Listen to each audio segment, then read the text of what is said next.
Hey everyone, Mark here from Simply Southern Furniture, and today we're going to show you guys how to top coat your pieces. So you can use this technique if you hand brush or if you spray.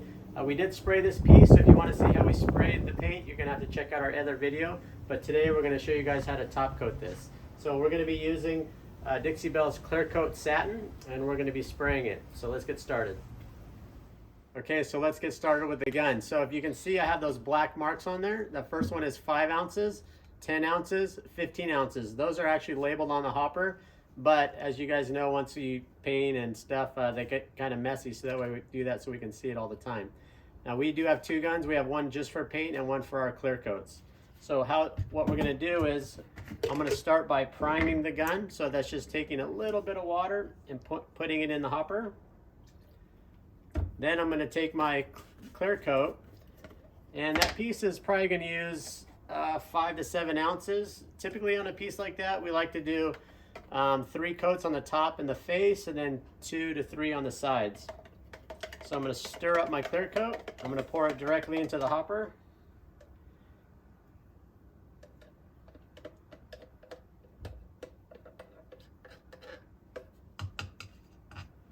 I know this container was clean, so that's why I didn't use a strainer.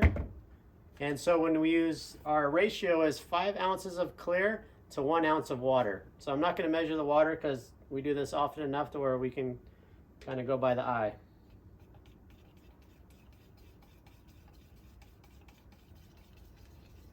So mix it up really good.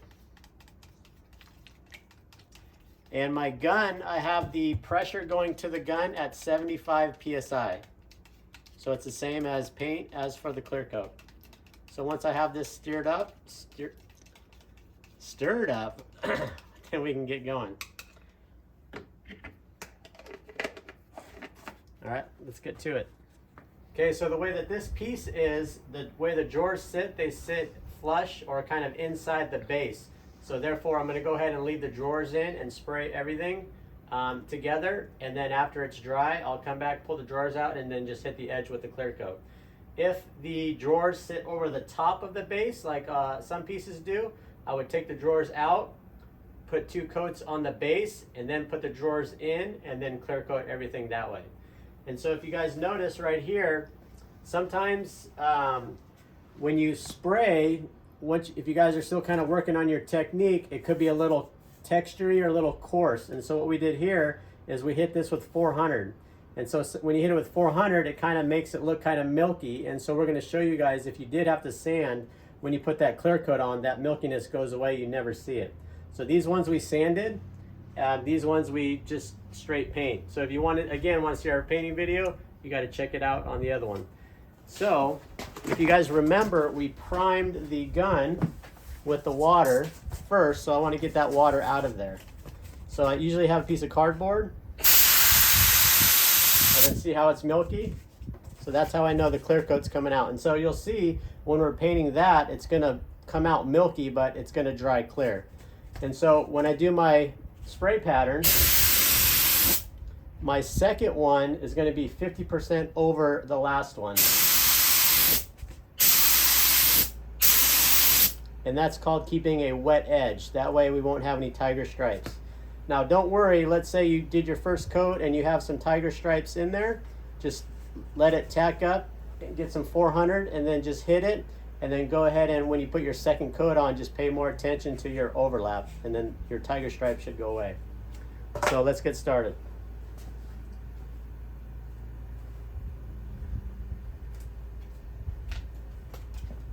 So again, you can see the 400, it looks kind of milky or scratchy, and watch it go away.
So you can see it's milky as when we put it on, but you can see these top two ones are already starting to dry and the milkiness is going away. So I'm gonna get going on this side. And one thing I wanted to show you guys is, notice how my nozzle is this way? So the fan is like this. And so what I could do is, if I can spin it, and then my fan will be sideways. And so on the corners or kind of fluted spots like this, I like to turn or like an inside corner, I like to turn that fan so it kind of gets in those corners and crevices good.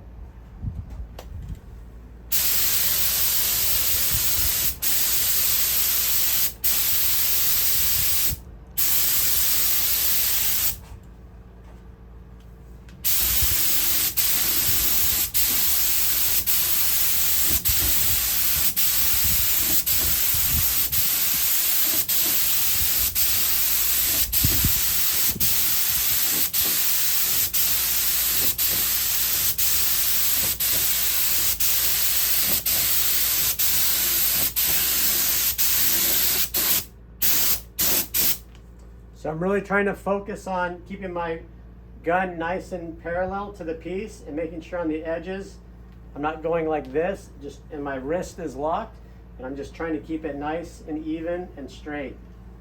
So let's get going on the other side.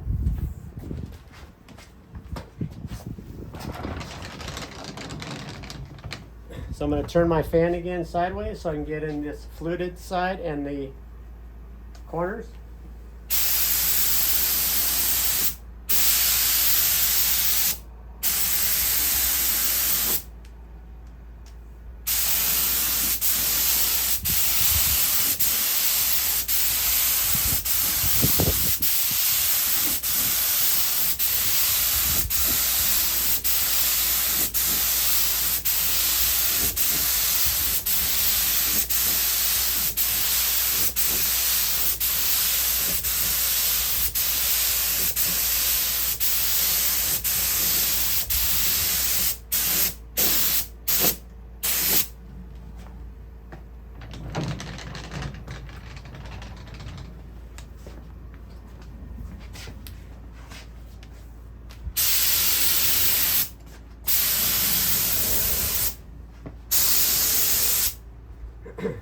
Now when I start in the back, I usually overlap the first one twice.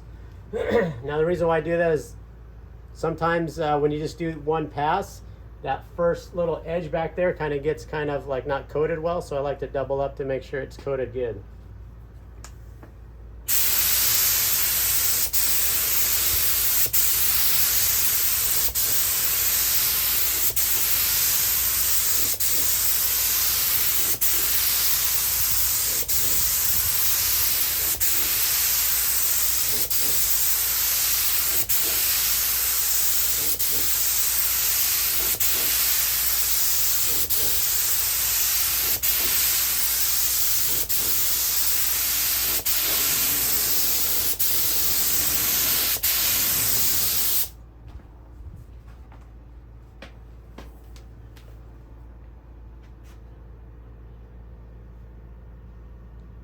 So I'm gonna let that first coat tack up. When I say tack up, I mean dry to the touch. Then we'll put the second coat on. We'll let that tack up. Third coat, that'll tack up, and then we'll be done with the painting portion for this piece. It'll be ready for hardware and then ready for its new home.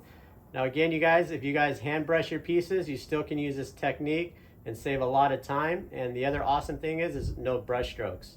So hope this is a blessing to you guys, and hope you guys have an awesome day.